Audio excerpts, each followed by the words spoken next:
Les amis, bienvenue sur cette nouvelle vidéo. Quel plaisir de vous retrouver chaque dimanche à 20h française. Aujourd'hui, on va analyser le marché dans sa globalité. On va faire une analyse bien complète sur les graphiques, sur l'analyse fondamentale et ce qui s'est passé cette semaine. Ça bouge pas mal et je tiens à ce que cette vidéo soit des plus rassurantes possibles. Donc, installez-vous bien sûr tranquillement. On fait le point global dans cette vidéo, c'est promis. Après le jingle, c'est parti.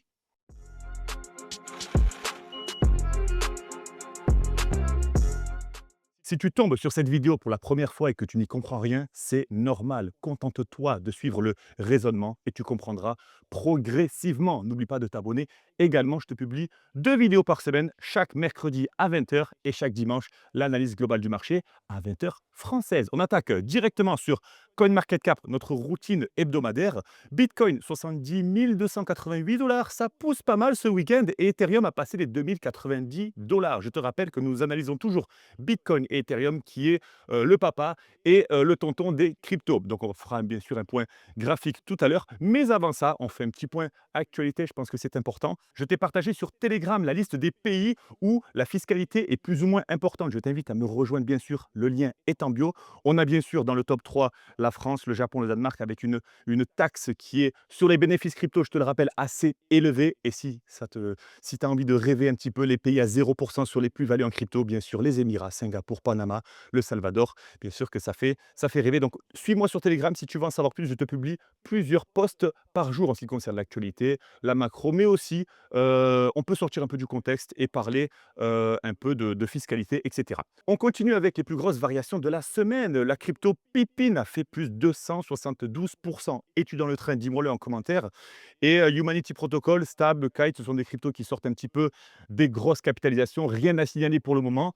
Et les plus grosses variations à la baisse, bien sûr, c'était la plupart du temps des cryptos qui ont bien sûr performé la semaine dernière. Donc une correction logique, rien de très surprenant. Mais ce qui est intéressant, c'est durant les dernières 24 heures. On a PP, possèdes-tu du PP? Dis-moi-le en commentaire. Les cryptos, même coins, sont en forme. Hein. PP, Dogecoin, Pudgy Penguin sont très en forme. On a Jupiter qui revient de loin aussi, Polygon. Donc on a une variation d'environ 10-20% sur certaines altcoins. C'est assez intéressant, mais pas encore assez.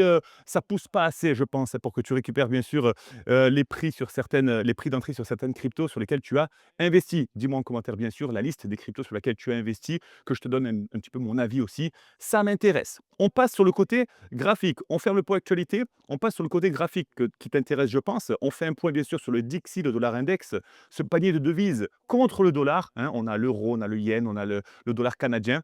On veut avoir un dollar index qui reste baissier et c'est une bonne nouvelle pour le moment. Côté devise, c'est une bonne nouvelle. On maintient un DXY baissier, pardon. Le SPX 500, le plus gros indice boursier américain, hein, celui qui donne la météo sur le marché crypto, qui est très capitalisé, toujours sur les sommets, 6 836 $ pour l'indice du SPX 500. C'est une excellente nouvelle pour le contexte boursier. Le Nasdaq, également sur les sommets, 24 000 $ pour le Nasdaq. Troisième bonne nouvelle. Est-ce qu'il y a d'autres bonnes nouvelles? Bon, l'or et l'argent maintiennent leur ATH, hein, maintiennent leur sommet. 5 598 $ pour l'or il y a quelques semaines et aujourd'hui il se maintient aux alentours des 5 000 $ l'once. Je te rappelle que l'once, c'est quelques grammes, hein, ce n'est pas le kilo. Ça se calcule en onces sur nos graphiques et 77 $ pour l'argent. Les métaux continuent d'avoir de l'intérêt auprès des investisseurs. Est-ce une bonne ou une mauvaise nouvelle pour les cryptos? Dis-moi-le en commentaire. On passe sur la Total Market Cap. La Total Market Cap, c'est ce qui englobe le marché crypto global. Le marché crypto aujourd'hui pèse environ, je te le fais direct, 2,42 trillions de dollars, soit 2400 milliards de dollars. Hein. Aussi capitalisé qu'une boîte comme, même moins, comme Amazon, Facebook. Hein. On est très, très, très petit pour le marché crypto. C'est pour ça que ce marché regorge d'opportunités parce qu'il est très peu capitalisé, mais qui dit peu capitalisé dit très risqué. Je sais que ça t'excite aussi, hein, le fait de faire plus de gains plus rapidement, mais ça induit aussi de prendre plus de risques. Es-tu prêt à prendre plus de risques pour faire plus de gains? Dis-moi-le en commentaire. Parlons stratégie ensemble. Et tu n'es pas seul. Tu n'es pas seul. J'ai été seul à mes débuts, mais sache que tu n'es pas seul. Et j'ai besoin que tu me poses tes questions, que vous me posiez vos questions pour vous répondre et qu'on ait un échange comme ça à travers les commentaires. Bien sûr, tu peux également me rejoindre en bio si tu veux qu'on avance ensemble. Tu es le bienvenu. La Total Market Cap aujourd'hui pèse 2 390 milliards de market cap. Hein. Selon la loi de Fibonacci, donc j'ai tracé bien sûr, j'ai tracé, avec l'outil de retracement de Fibonacci, pardon, je me répète, on est venu buter sur un seuil assez psychologique, assez intéressant. C'est la zone de rechargement, c'est le nombre d'or de Fibonacci, hein. Prends GPT, prends Google, fais ta recherche sur le nombre d'or. Dis-moi en commentaire si tu veux en savoir plus, je t'y réponds avec plaisir. Les 2,08 trillions de dollars, on a une très bonne réaction côté acheteur. Cette zone est assez défendue, regarde bien. Nous sommes en bougie semaine, donc une bougie égale une semaine. On est venu mécher, donc après la cascade baissière qui a duré depuis le mois dernier, on est le 15 février, et depuis le 12 janvier, donc environ un mois, hein, je te le fais, hein, je te la fais direct, en même pas un mois, en environ un mois, le marché crypto a une variation de presque 40% du marché global. C'est énorme. Il y a énormément d'argent qui est sorti du marché crypto ces derniers temps. Donc, est-ce un signe d'opportunité? On va analyser ça bien sûr, mais oui, hein, après que la purge soit faite, hein, l'argent a été sorti, il va se réinjecter et tu dois être dans le train.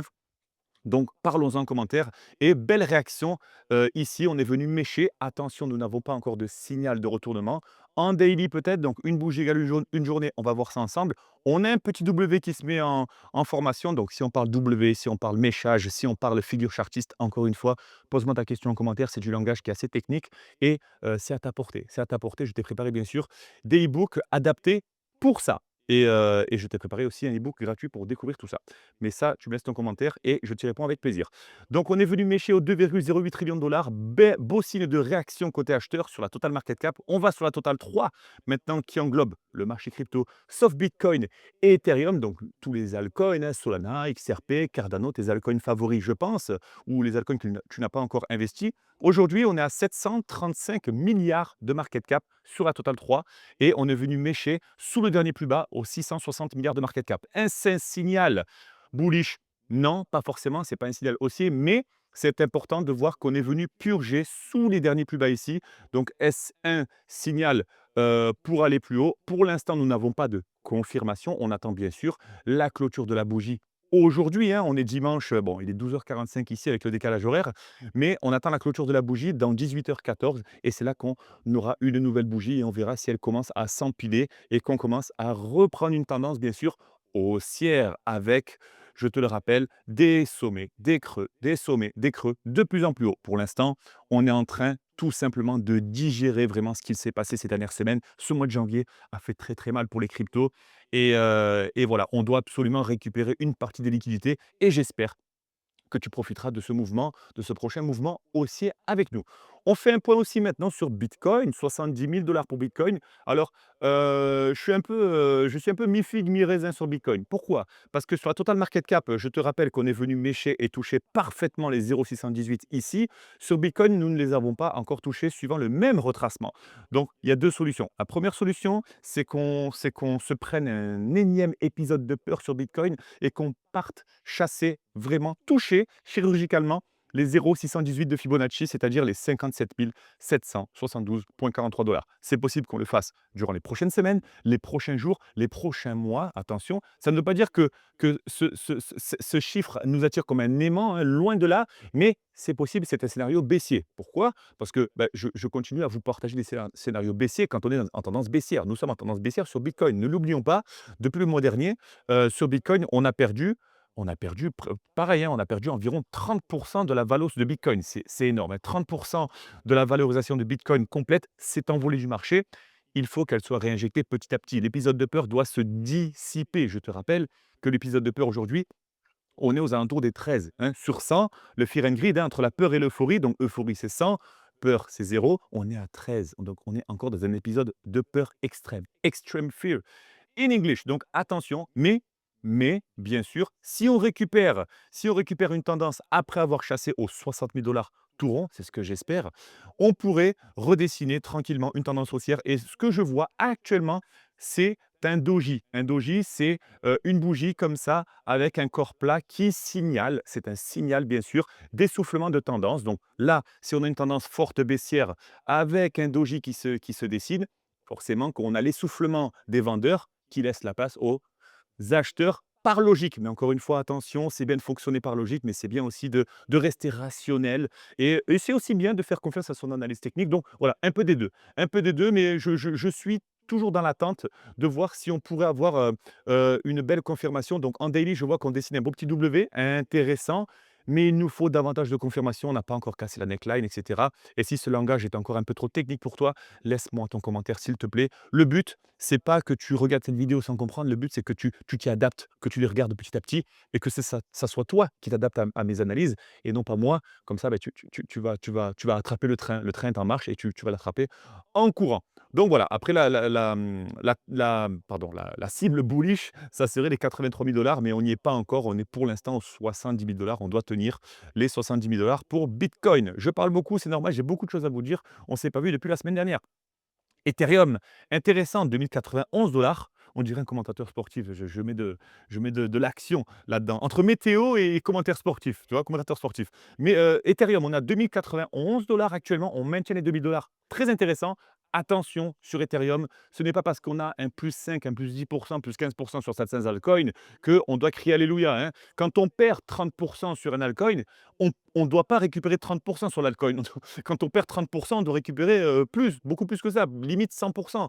Je vous rappelle que la baisse en pourcentage sur un actif, regardez, hein, regardez, je vous fais un petit cours rapide, efficace, c'est ce qu'on apprend dans les modules de formation. Depuis la TH sur Ethereum, on a perdu 57%. Depuis la TH d'Ethereum, donc le plus haut d'Ethereum, jusqu'à maintenant, on a perdu 57% de la valeur d'Ethereum. Mais si on remonte jusqu'à la TH, on ne reprendra pas 50%, on reprendra 135%. Et là, vous allez vous dire, mais c'est pas possible de perdre 50% et de regagner 135%. Oui, parce que tu ne pourras jamais perdre plus de 100% d'un actif. C'est pas possible. Sinon, Ethereum sera à zéro. Mais par contre, tu peux gagner plus de 100% d'un actif. Tu peux faire x2, x3, donc 100, 200, 300%. C'est attention à ça quand vous calculez vos pertes et vos gains. C'est important aussi d'avoir les bons codes, les bonnes règles. Voilà, c'est un petit épisode tuto. J'espère que ça vous plaît en tout cas. Mais aujourd'hui, 2092 $ pour Ethereum. On est venu chasser les 1747,80 $. Donc, on est venu purger. On est venu faire capituler un maximum de personnes sur Ethereum. Espérons que c'est un signal de reprise. Et on a beaucoup d'imbalance à les combler. On a beaucoup de creux à les combler ici. Donc, intéressant de voir que pour l'instant, on doit maintenir les 2000 $ sur Ethereum. C'est tout ce qu'on espère pour cette fin de semaine. Quand le marché pump le week-end, pardon, quand ça pump le samedi, le dimanche, il a tendance, généralement, à se retourner en début de semaine. Donc, s'il vous plaît, soyez vigilants et partagez-moi, s'il vous plaît, vos analyses plus court terme et j'y réponds avec plaisir. Mais pour l'instant, on a un beau signal en daily. On a un signal d'essoufflement baissier en weekly. On a un beau signal en daily. Espérons que ça se concrétise par la suite, mais restons bien sûr vigilants. On ne peut pas, on ne se laissera pas avoir par l'euphorie. Cette fois-ci, c'est impossible. On a de beaux rallyes, hein, sur XRP, beau rallye sur XRP, ça continue en daily, donc une bougie égale une journée. Ça pousse pas mal sur XRP, 1,58 $. Et Solana reprend aussi des couleurs. Il y a des beaux W. Donc regardez les W, c'est ça. W, comme ça. Un W, c'est une figure chartiste qui est plutôt haussière, donc intéressant, hein. Elle arrive souvent et généralement après, dans la fin d'une tendance baissière. Donc tendance baissière, W et reprise. Donc intéressant de voir que Solana repousse. Il y a de l'intérêt qui revient, la confiance revient doucement. Link aussi, Dodge également. On a le temps, encore une fois. Donc, faites-moi la liste des cryptos sur lesquels vous êtes le plus exposé. Personnellement, je suis rentré en trade sur Arbitrum. Arbitrum, pourquoi? Je vous le partage, analyse stratégique, cadeau, rapide. Pourquoi? Parce qu'Arbitrum, on est venu chasser au mois de février, là, le 6 février, pardon, plus bas, on est venu chasser les 9 centimes. Si je me mets en weekly, regardez bien que c'est assez stratégique. C'est exactement le seuil, la même zone qu'on est venu chasser le 6 octobre 2025. Donc, je me suis dit, si on vient chasser, c'est signal de bottom pour Arbitrum. Et j'ai mis un stop loss bien sûr sous la deuxième jambe haussière, sous les 10 centimes et mon TP il est à environ 20 centimes. Donc j'ai le temps pour Arbitrum et je suis également pardon, rentré sur Aero USDT en swing. Donc Aero USDT ici, pareil, même configuration, j'ai mis mon stop loss sous les 26 centimes et je laisse tourner, je suis aux alentours des 50% depuis de gains. Et je laisse tourner avec un objectif environ 800, 700, 800%. Voilà. Sinon, oui, les cryptos ont pris des grosses claques, oui, et c'est pas parce que vous avez perdu 70% sur votre portefeuille que c'est pas ces 10% qui vont vous dire: «Ça y est, c'est le début du bull run».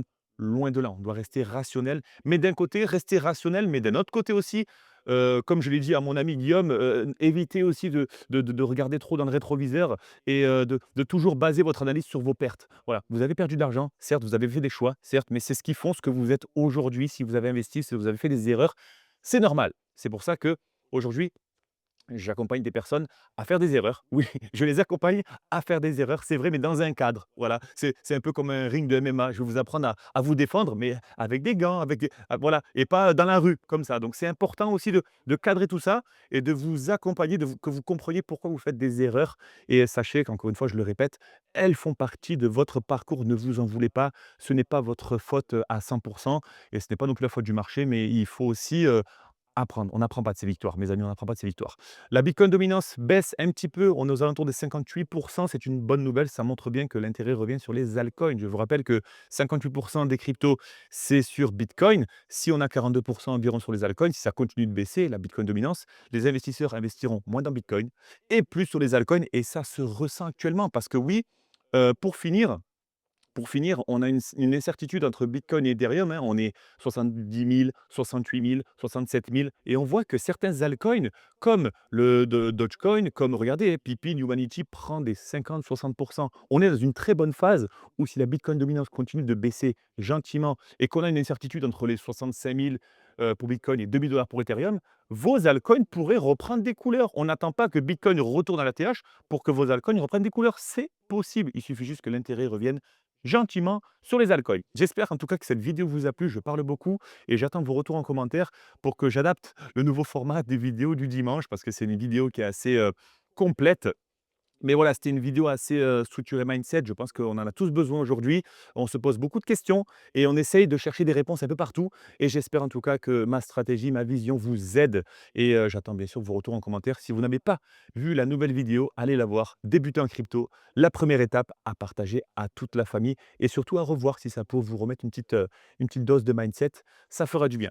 Sur ce, j'espère que vous allez passer un excellent dimanche, que vous passez un excellent week-end. On se voit mercredi pour la vidéo accès spécial débutant. Elle est toujours bonne à revoir et surtout à partager. Laissez-moi un maximum de commentaires, mes amis, ça me fait plaisir, ça m'aide énormément à développer davantage. Un petit like et on se voit bien sûr la semaine prochaine pour la nouvelle analyse. À très vite, mes amis. Ciao!